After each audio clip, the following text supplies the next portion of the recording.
नमः शिवाय। ओम नमः शिवाय। ओम नमः शिवाय।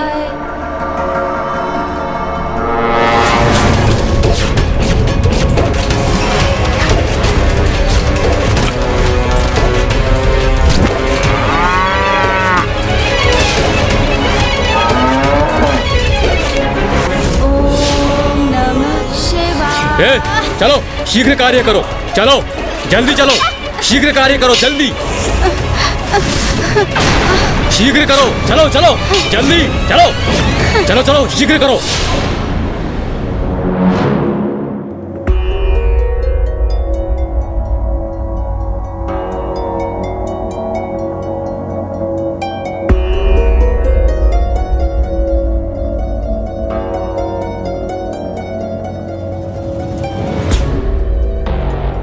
गणेश, क्या हुआ अनुज? भैया, संसार में सर्वत्र पाप रूपी अंधकार का ही विस्तार हो रहा है। जो माता अपनी संतानों को सुसंस्कार प्रदान करती हैं, वही अपने कर्तव्य की अवहेलना कर रही हैं। पुरुष श्रम करने के स्थान पर मदिरा पान में ही व्यस्त हैं। यज्ञ आदि रुक गए हैं और बालकों को तो ईश्वर का नाम भी स्मरण नहीं है। अहम नमामि। किसकी प्रार्थना करूं? किसका नाम जपूं? ईश्वर का नाम स्मरण ही नहीं हो रहा मुझे। क्या करूं? और संसार की इस दुरावस्था का कारण है दुर्गमासुर का वेद माता को बंदी बनाना। हाँ भैया, वेद माता से रिक्त ज्ञान लुप्त हो गया है संसार से।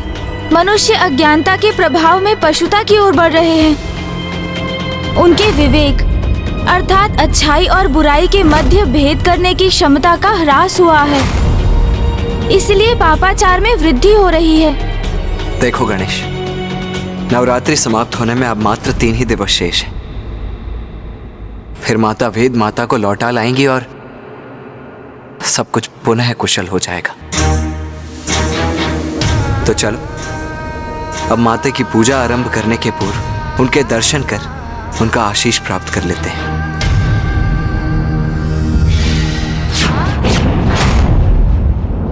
माता, आज हम महाराज देवोदास और महारानी सरला को आपके सप्तम रूप की कथा सुनाने जा रहे हैं। हमें आशीष दीजिए कि हम ये कार्य भली भांति संपन्न कर सकें।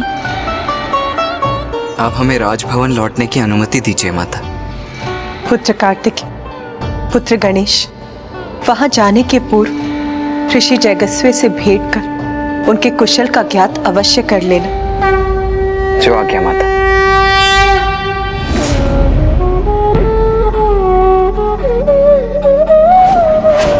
गणेश, ऋषिवर की नाड़ी में स्पंदन तो है, किंतु अत्यंत मध्यम।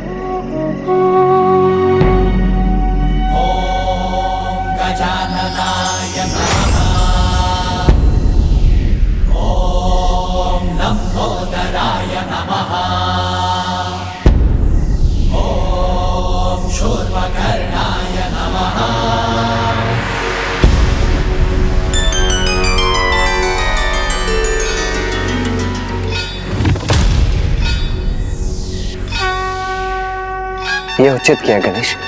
ऋषिवर के भीतर प्राण शक्ति का संचार कर, जिससे उनके नाड़ी के स्पंदन में अब वृद्धि हो रही है।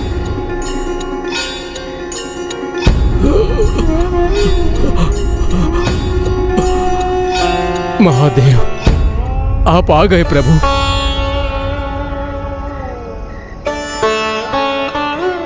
पिताश्री को यहाँ ना पाकर ऋषिवर के प्राण तो पुनः क्षीण पड़ते जा रहे हैं। ऋषिवर, मुझे देखिए।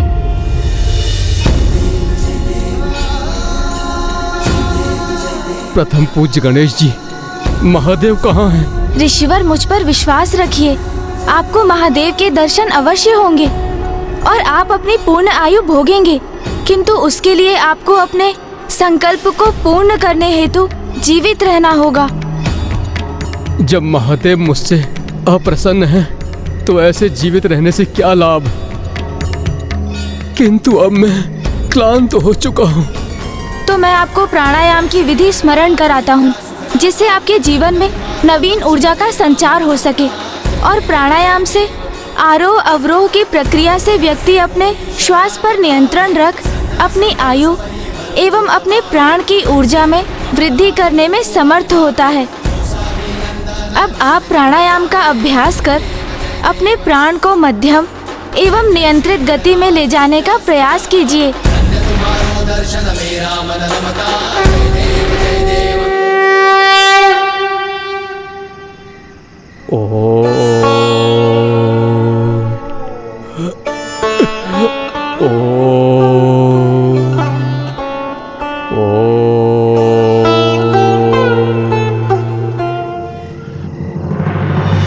गणेश, ऋषिवर की नाड़ी का स्पंदन अब सामान्य गति की ओर लौट रहा है।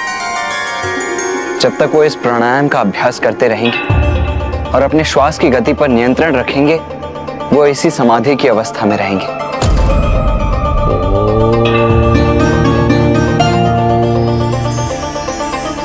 हाँ भैया, किंतु ये तो एक अस्थायी समाधान ही है और अभी 3 दिवस शेष हैं। हमें पिताश्री को काशी लौटाने का उपाय भी ढूंढना है। आओ गणेश, पूजा का समय हो चुका है, हमें राजभवन लौटना चाहिए अब। हाँ भैया।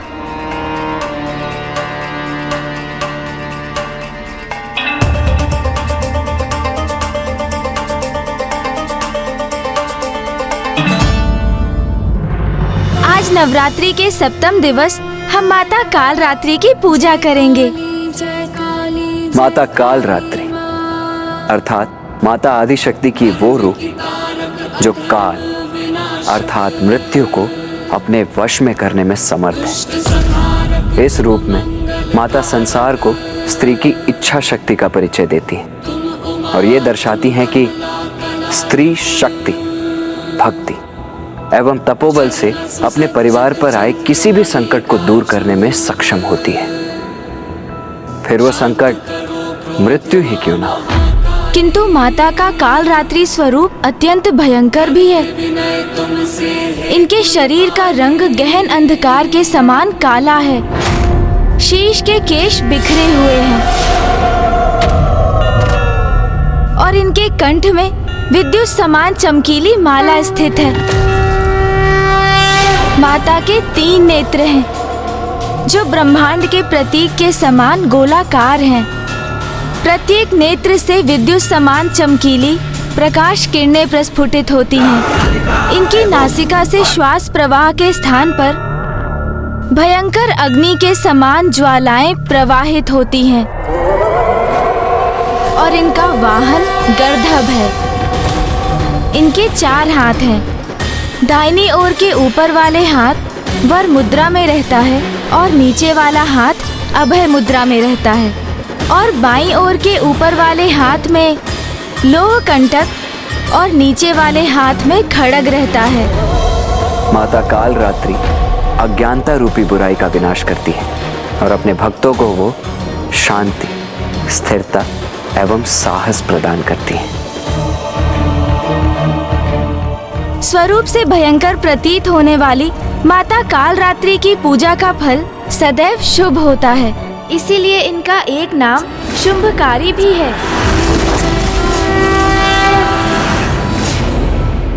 अब हम माता काल रात्रि की आरती करेंगे।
काल रात्रि है संताप हरे रुद्राणी माता शुभ वरदात्री है माँ माता शुभ वरदात्री है माँ माता शुभ वरदात्री।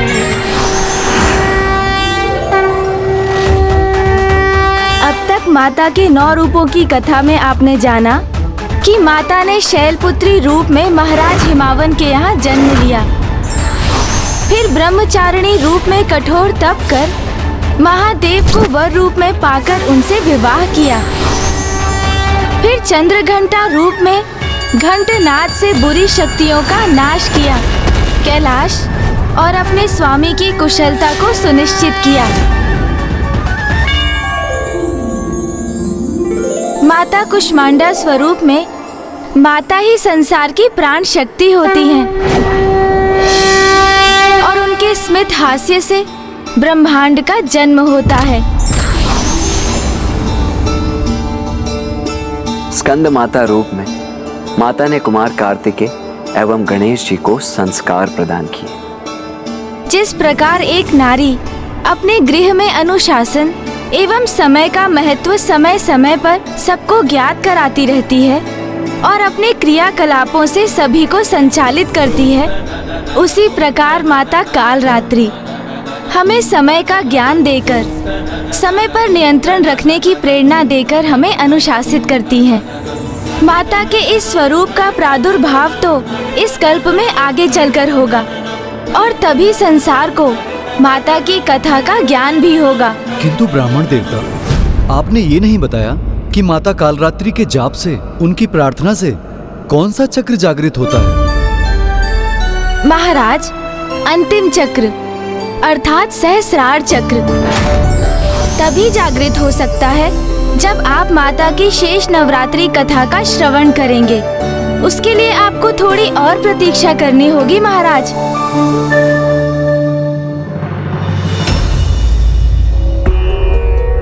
मैं और भैया भी तो उसी समय की प्रतीक्षा कर रहे हैं जब आपके समस्त चक्र जागृत हो जाएंगे और आप समझ सकेंगे कि पिताश्री का काशी लौटना कितना आवश्यक है।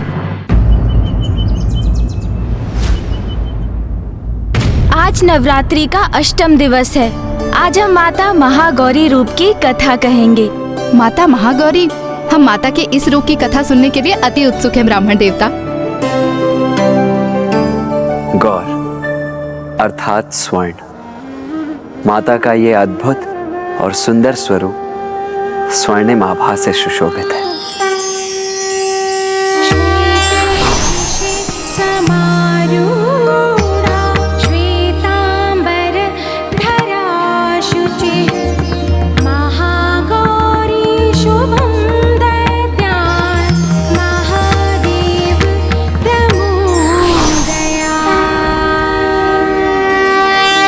बात उस समय की है जब माता पार्वती गणेश जी को उत्पन्न कर मातृत्व का सुख प्राप्त कर चुकी थी।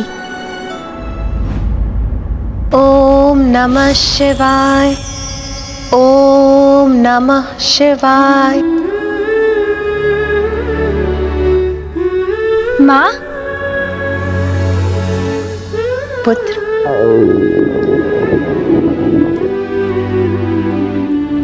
माँ, मैं अपनी पूजा संपन्न कर चुका हूँ, किंतु मुझे बहुत भूख लगी है। पुत्र, मैं अभी भोजन की व्यवस्था करती हूँ। जाओ और जाकर अपने भ्राता को भी बुला लो, तो अभी अभ्यास कर रहा होगा।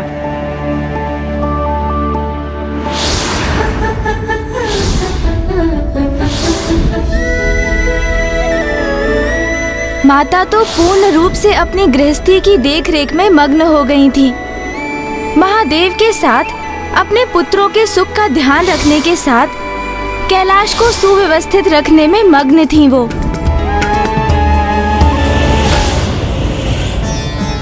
नाथ, देवी पार्वती को इतनी कुशलता से अपनी गृहस्थी संभालते देखकर देवी मैना और महाराज हिमावन को अपनी पुत्री पर कितना गर्व होगा ना।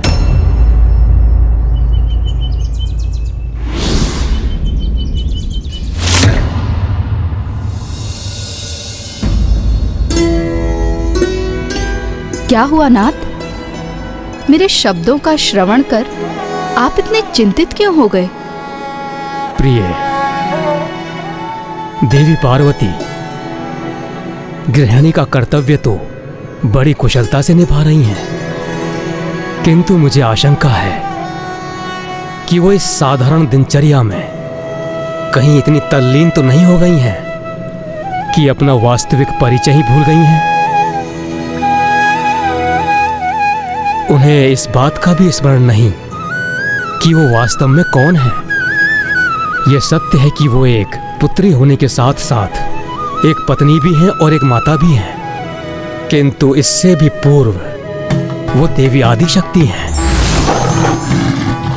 देवी पार्वती को उनके वास्तविक अस्तित्व का स्मरण कराने का समय आ गया है। आप उन्हें ये स्मरण कराएंगे? नहीं, यदि इसमें मुझसे तनिक भी त्रुटि हो गई तो मैं देवी आदिशक्ति के कोप को सह नहीं सकूंगा। किंतु यदि आप सृष्टि रचयिता ब्रह्मदेव इसमें अपनी असमर्थता जता रहे हैं तो फिर अत्यंत कठिन कार्य को करने में भला कौन समर्थ होगा? और कौन? ये तो स्वयं भोलेनाथ महादेव को ही करना होगा।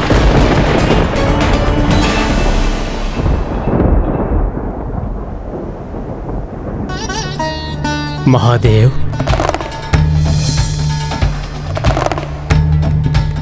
क्या हुआ ब्रह्मदेव? किस चिंता ने आपको यहाँ आने पर विवश कर दिया?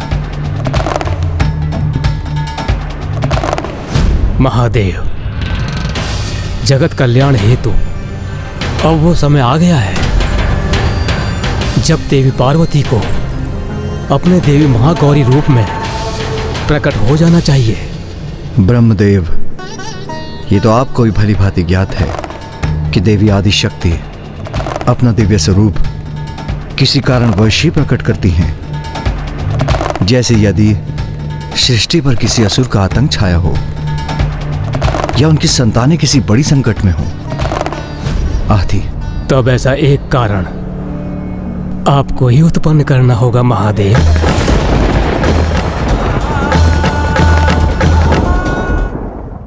देवी पार्वती अपने गृहस्थी में इतनी रम गई हैं कि वो ये भी भूल गई हैं कि उनका दिव्य स्वरूप क्या है। इसीलिए किसी प्रकार उनमें उत्तेजना उत्पन्न नहीं होगी। उनमें अपने दिव्य स्वरूप को धारण करने की इच्छा भी जागृत नहीं होगी। ब्रह्मदेव, स्पष्ट कहिए, आपकी मुझसे क्या अपेक्षा है?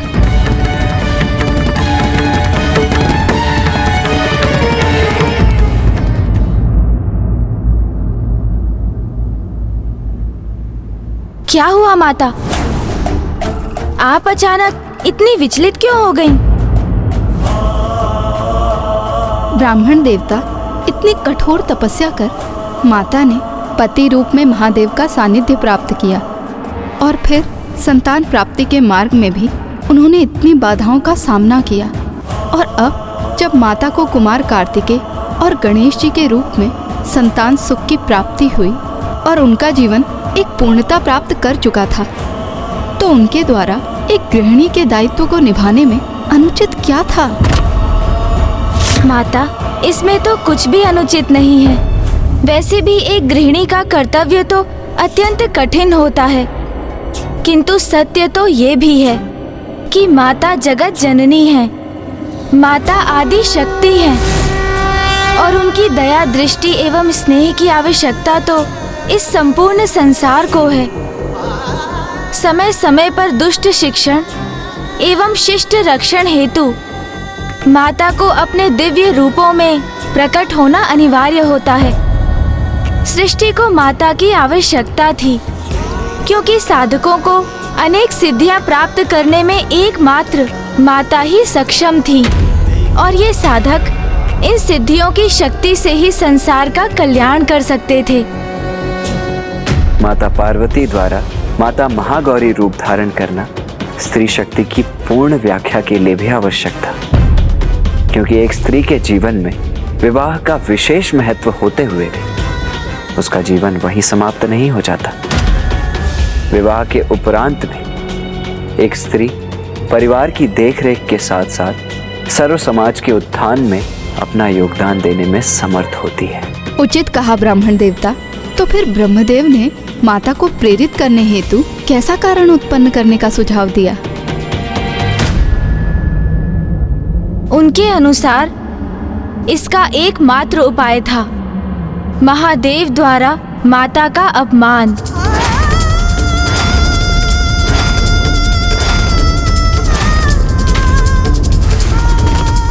निंदा निंदा।